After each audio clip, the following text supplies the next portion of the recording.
Bonsoir à tous, bienvenue sur D8. Je suis ravie d'être avec vous pour un nouveau voyage. Bienvenue dans Voyage au bout de la nuit, votre rendez-vous de littérature. Et ce soir, nous passons la soirée avec Musset, Alfred de Musset, l'un des plus grands romantiques de la littérature française. Vous le connaissez, j'en suis sûre, pour plusieurs de ses chefs-d'œuvre. Parmi ses écrits, Lorenzaccio, On ne badine pas avec l'amour, Confession d'un enfant du siècle.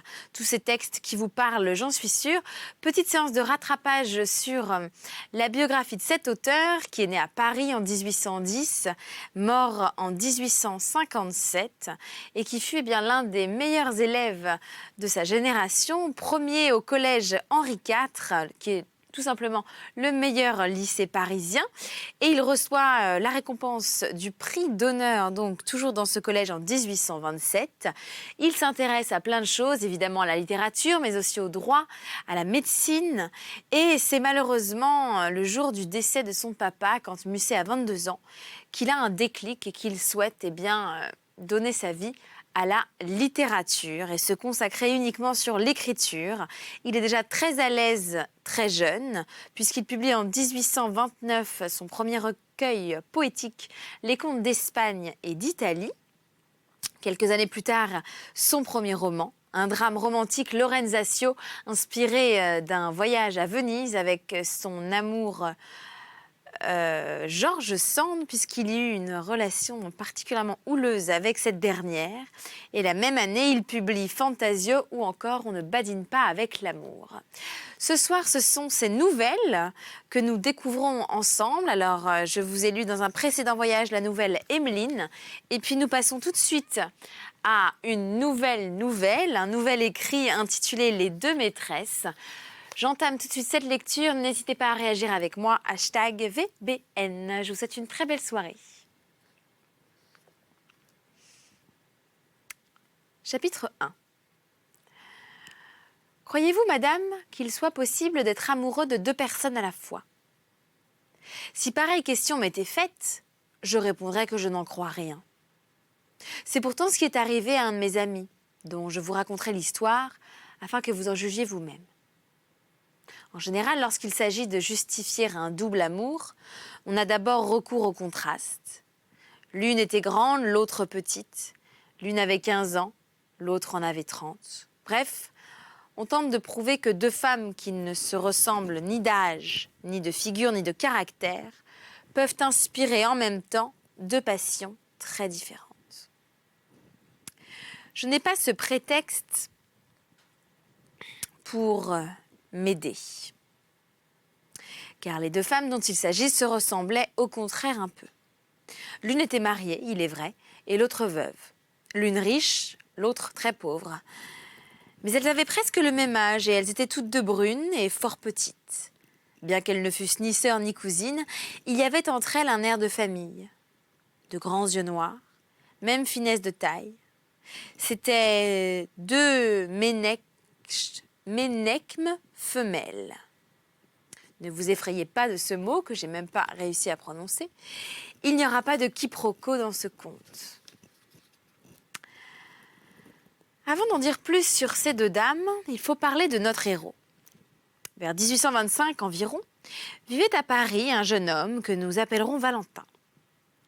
C'était un garçon assez singulier et dont l'étrange manière de vivre aurait pu fournir quelque matière aux philosophes qui étudient l'homme. Il y avait en lui, pour ainsi dire, deux personnages différents. Vous l'eussiez pris, en la rencontrant un jour, pour un petit maître de la Régence. Son ton léger, son chapeau de travers, son air d'enfant prodigue en joyeuse humeur, vous eussent fait revenir en mémoire quelques talons rouges du temps passé. Le jour suivant, vous n'auriez vu en lui qu'un modeste étudiant de province, se promenant, un livre sous le bras. Aujourd'hui, il roulait carrosse et jetait l'argent par les fenêtres. Demain, il allait dîner à 40 sous. Avec cela, il recherchait en toute chose une sorte de perfection et ne goûtait rien qui fût incomplet.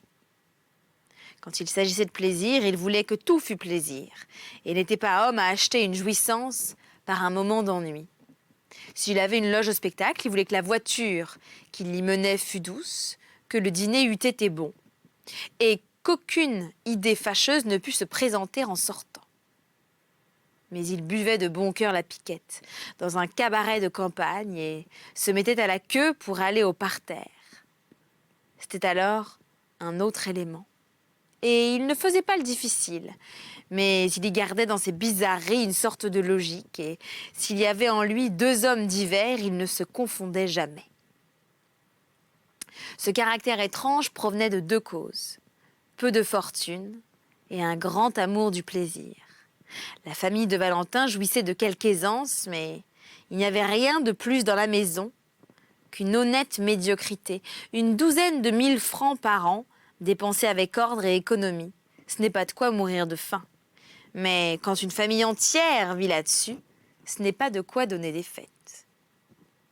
Toutefois, par un caprice du hasard, Valentin était né avec des goûts que peut avoir le fils d'un grand seigneur. À père avare, dit-on, fils prodigue, à parents économes, enfant dépensier. Ainsi le veut la Providence, que cependant tout le monde admire. Valentin avait fait son droit et était avocat sans cause, profession commune aujourd'hui. Avec l'argent qu'il avait de son père et celui qu'il gagnait de temps en temps, il pouvait être assez heureux. Mais il aimait mieux tout dépenser à la fois et se passer de tout le lendemain. Vous vous souvenez, madame, de ces marguerites que les enfants effeuillent brin à brin. Beaucoup disent à la première feuille, passablement à la seconde et à la troisième pas du tout. Ainsi faisait Valentin de ses journées, mais le passablement n'y était pas car il ne pouvait le souffrir. Pour vous, le faire mieux connaître, il vous faut dire un trait de son enfance. Valentin couchait, à 10 ou 12 ans, dans un petit cabinet vitré derrière la chambre de sa mère. Dans ce cabinet d'assez triste apparence et encombré d'armoires poudreuses, se trouvait entre autres nippes un vieux portrait avec un grand cadre doré.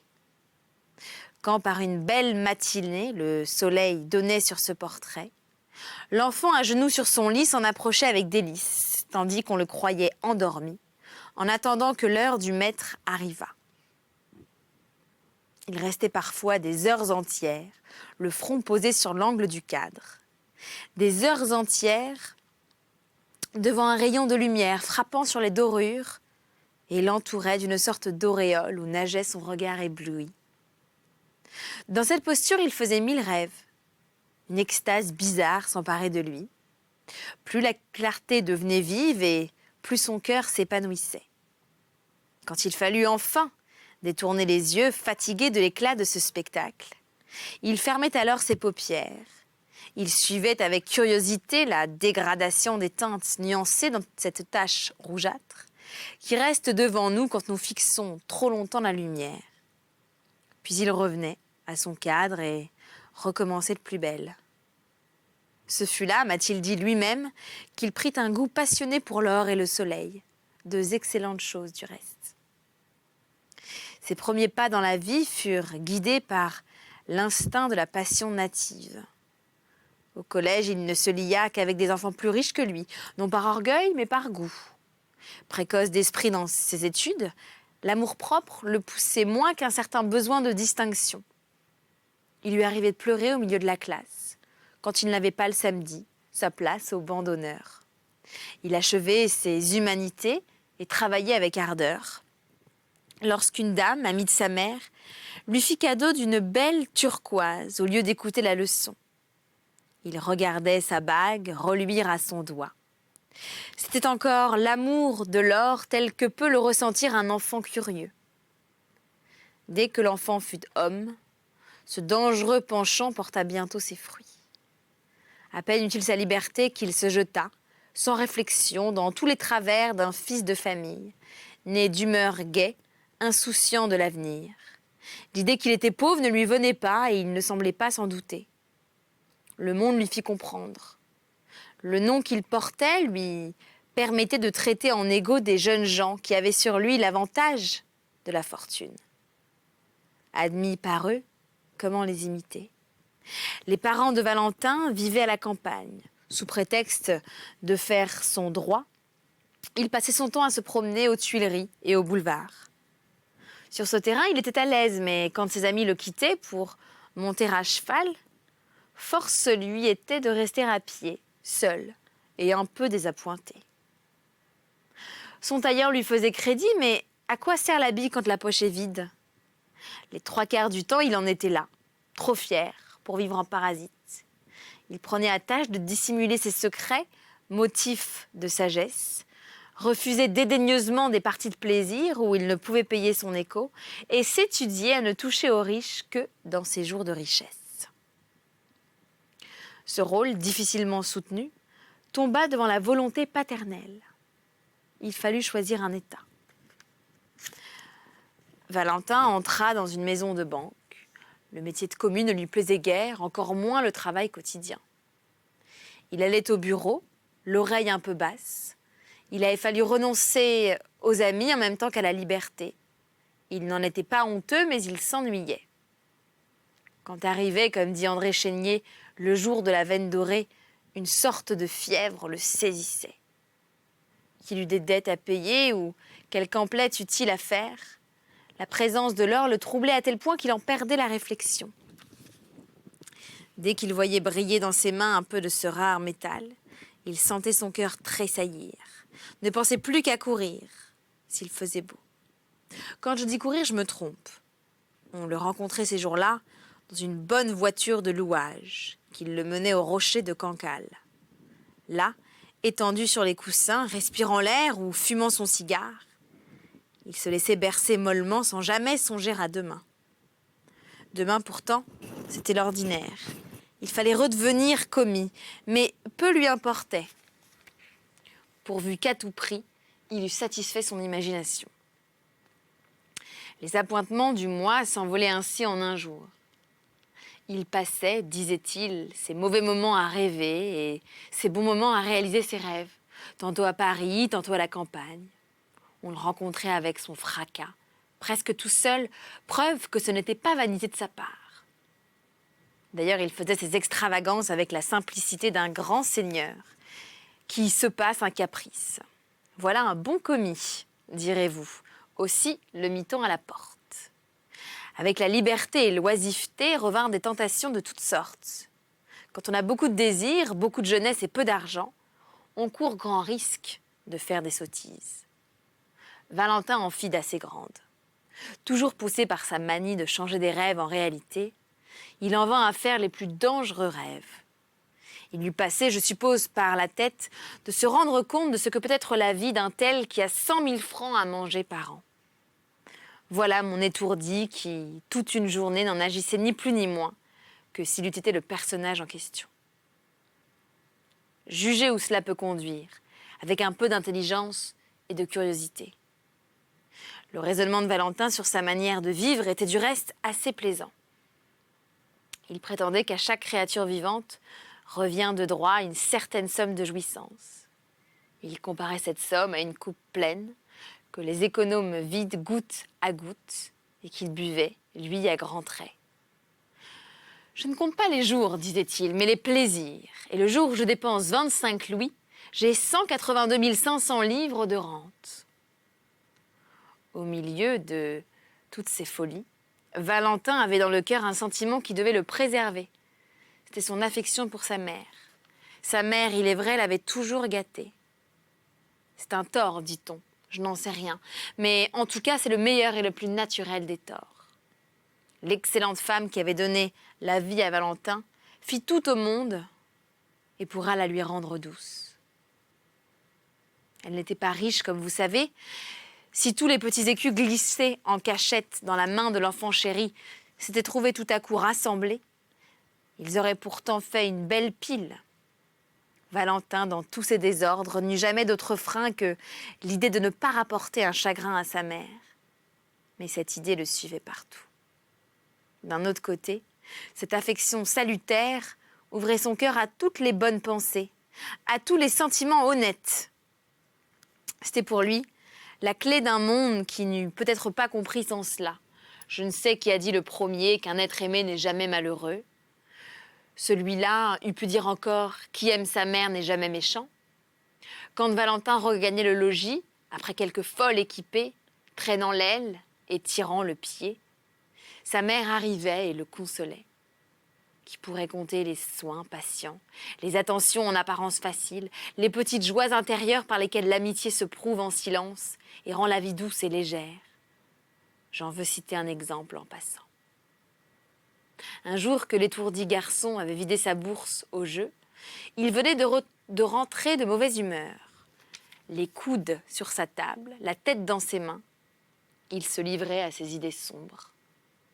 Sa mère entra, tenant un gros bouquet de roses dans un verre d'eau, qu'elle posa doucement sur la table à côté de lui. Il leva les yeux pour la remercier et elle lui dit en souriant « Il y en a pour 4 sous. » Ce n'était pas cher, comme vous voyez. Cependant, le bouquet était superbe. Valentin, resté seul, sentit le parfum frapper, son cerveau excité. Je ne saurais vous dire quelle impression produisit sur lui une si douce jouissance, si facilement venue, si inopinément apportée. Il pensa à la somme qu'il avait perdue.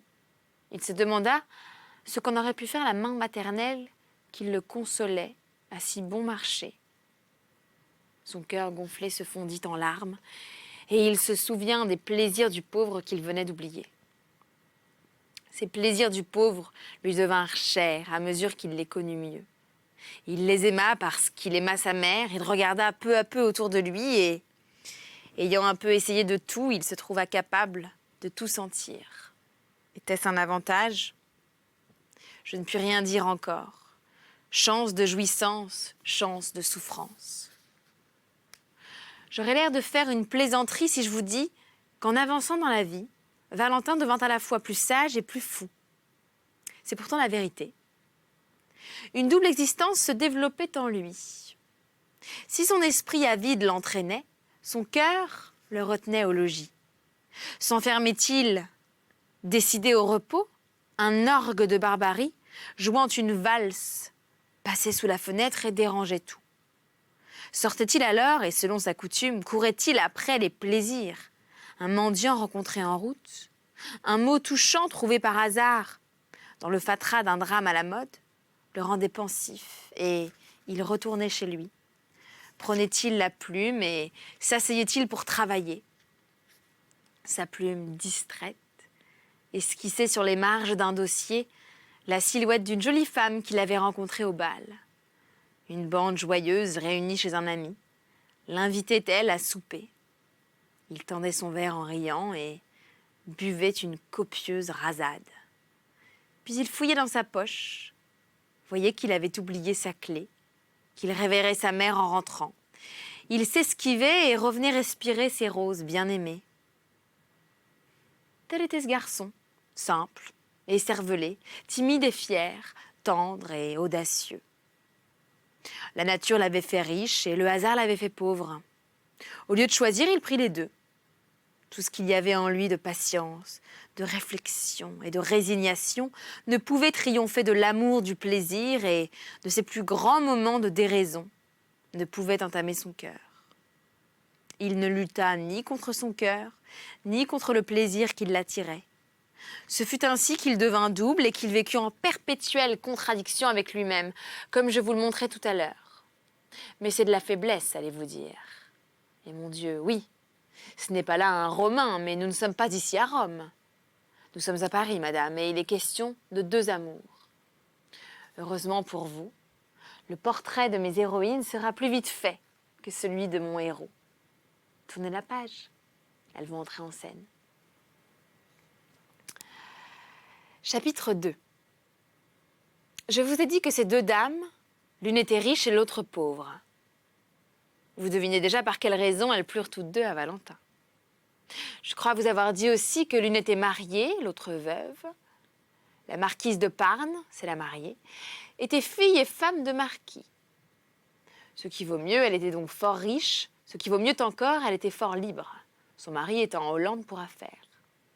Elle n'avait pas 25 ans, elle se trouvait reine d'un petit royaume au fond de la chaussée d'Antin. Ce royaume consistait en un petit hôtel bâti avec un goût parfait, entre une grande cour et un beau jardin. C'est la dernière folie du défunt père, grand seigneur, un peu libertin, et la maison, à dire vrai, se ressentait des goûts de son ancien maître. Elle ressemblait plutôt à ce qu'on appelait jadis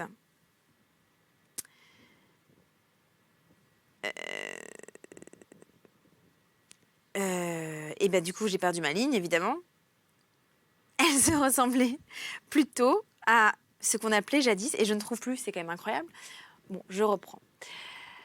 C'était la dernière folie du défunt beau-père, grand seigneur et un peu libertin. La maison, à dire vrai, se ressentait des goûts de son ancien maître.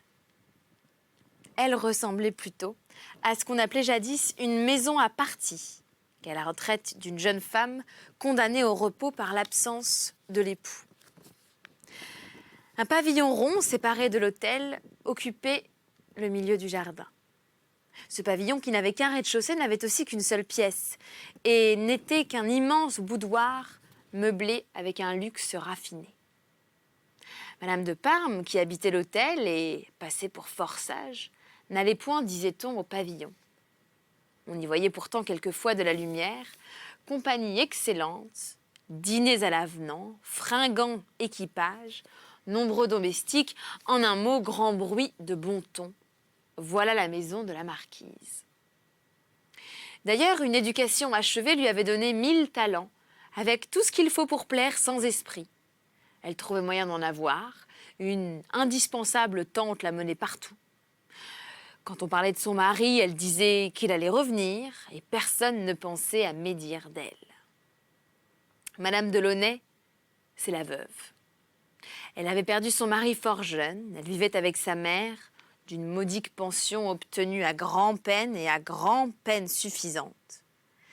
C'était à un 3e étage qu'il fallait monter, rue du Plat d'Étain, pour la trouver, brodant à sa fenêtre. C'était tout ce qu'elle savait faire.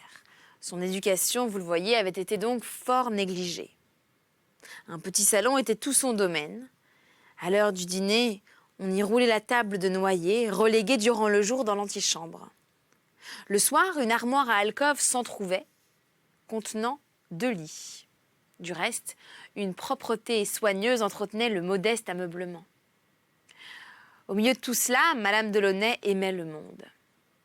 Quelques anciens amis de son mari donnaient de petites soirées où elle allait, parée d'une fraîche robe d'organdi. Comme les gens sans fortune n'ont pas de saison, ces petites fêtes duraient toute l'année. Être pauvre, jeune, belle et honnête, ce n'est pas un mérite si rare qu'on le dit, mais c'est un mérite. Quand je vous ai annoncé que mon Valentin aimait ces 2 femmes, je n'ai pas prétendu déclarer qu'il les aima également toutes les 2. Je pourrais me tirer d'affaire en vous disant qu'il aimait l'une et désirait l'autre. Mais je ne veux point chercher ces finesses qui, après tout, ne signifieraient rien, sinon qu'il les désirait toutes les 2. J'aime mieux vous raconter simplement ce qui se passait dans son cœur. Ce qui le fit d'abord aller souvent dans ces 2 maisons, ce fut un assez vilain motif. L'absence de mari dans l'une et dans l'autre. Il n'est que trop vrai qu'une apparence de facilité, quand bien même elle n'est qu'une apparence, séduit les jeunes têtes. Valentin était reçu chez Madame de Parme parce qu'elle voyait beaucoup de monde. Un ami les avait présentés, et pour aller chez Madame de Launay, qui ne recevait personne, ce n'avait pas été si aisé. Il l'avait rencontrée à l'une de ces petites soirées dont je vous parlais tout à l'heure, car Valentin allait un peu partout. Il avait donc vu Madame de Launay. Il l'avait remarquée, l'avait fait danser, enfin, un beau jour, avait trouvé moyen de lui porter un livre nouveau qu'elle désirait lire. La première visite, une fois faite, on revient sans motif et au bout de 3 mois, on est de la maison. Ainsi vont les choses. Tel qui s'étonne de la présence d'un jeune homme dans une famille que personne n'aborde serait quelquefois bien plus étonné d'apprendre sur quel frivole prétexte il y est entré. Vous vous étonnerez peut-être, madame, de la manière dont se prit le cœur de Valentin. Ce fut pour ainsi dire l'ouvrage du hasard. Il avait durant un hiver vécu selon sa coutume assez follement, mais assez gaiement. L'été, venu comme la cigale, il se trouva au dépourvu. Les uns partaient pour la campagne, les autres allait en Angleterre ou au zoo. Il y a de ces années de désertion où tout ce qu'on a d'amis disparaît. Une bouffée de vent les emporte. Et on reste seul, tout à coup. Si Valentin eût été plus sage, il aurait fait comme les autres et serait parti de son côté. Mais les plaisirs avaient été chers et sa bourse vide le retenait à Paris, regrettant son imprévoyance, aussi triste qu'on peut l'être à 25 ans. Il songeait à passer l'été et à faire non de nécessité vertu, mais de nécessité plaisir, s'il pouvait. Sorti un matin par une de ces belles journées où tout ce qui est jeune sort sans trop savoir pourquoi. Il ne trouva en y réfléchissant que 2 endroits où il put aller, chez Madame de Parme ou chez Madame de Launay. Il fut chez toutes les deux le jour même, et ayant agi ainsi en gourmand, il se trouva désœuvré le lendemain. Ne pouvant recommencer ses visites avant quelques jours, il se demanda quel jour il le pourrait. Après quoi, involontairement, il repassa dans sa tête ce qu'il avait dit et entendu durant ces 2 heures devenues précieuses pour lui. La ressemblance dont je vous ai parlé et qui ne l'avait pas jusqu'alors frappé, le fit sourire d'abord. Il lui parut étrange que 2 jeunes femmes, dans des positions si diverses, et dont l'une ignorait l'existence de l'autre, eussent l'air d'être les 2 sœurs. Il compara dans sa mémoire leurs traits, leur taille et leur esprit. Chacune des 2 lui fit tour à tour moins aimer ou mieux goûter l'autre. Madame de Parme était coquette, vive, minaudière et enjouée. Madame de Launay était aussi tout cela, mais pas tous les jours, au bal seulement, et à un degré pour ainsi dire plus tiède. La pauvreté sans doute en était cause. Cependant, les yeux de la veuve brillaient parfois d'une flamme ardente, qui semblait se concentrer dans le repos, tandis que le regard de la marquise ressemblait à une étincelle brillante, mais fugitive. C'est bien la même femme, se disait Valentin. C'est le même feu voltigeant là, sur un foyer joyeux, ici, couvert de cendres. Peu à peu, il vint au détail. Il pensa aux blanches mains de l'une effleurant son clavier d'ivoire, aux mains un peu maigres de l'autre, tombant de fatigue sur ses genoux. Il pensa aux pieds, il trouva bizarre que la plus pauvre fût la mieux chaussée. Elle faisait ses guêtres elle-même. Il vit la dame de la chaussée d'antin, étendue sur sa chaise longue, respirant la fraîcheur, les bras nus dès le matin. Il se demandait si Madame de Launay avait d'aussi beaux bras sous ses manches indiennes, et je ne sais pourquoi, il tressaillit à l'idée de voir Madame de Launay les bras nus. Puis il pensa aux belles touffes de cheveux noirs de Madame de Parme et à l'aiguille à tricoter que Madame de Launay plantait dans sa natte en causant. Il prit un crayon et chercha à retracer sur le papier la double image qui l'occupait. À force d'effacer et de tâtonner, il arriva à l'une de ces ressemblances lointaines, dont la fantaisie se contente quelquefois plutôt que d'un portrait trop vrai. Dès qu'il eut obtenu cette esquisse, il s'arrêta. À laquelle des 2 ressemblait-elle davantage ? Que va-t-il se passer dans la nouvelle Les 2 maîtresses ? Eh bien, nous le découvrirons ensemble dès notre prochain voyage. J'espère que vous avez apprécié ce moment en ma compagnie. J'étais ravie de vous faire cette lecture. N'hésitez pas à réagir avec le hashtag VBN, vous le savez, sur les réseaux sociaux. Et puis, je vous donne rendez-vous très vite ici, sur ce canapé, pour une nouvelle lecture ensemble. Merci à l'équipe technique de Voyage au bout de la nuit. Très belle journée à vous tous sur D8 et à très bientôt.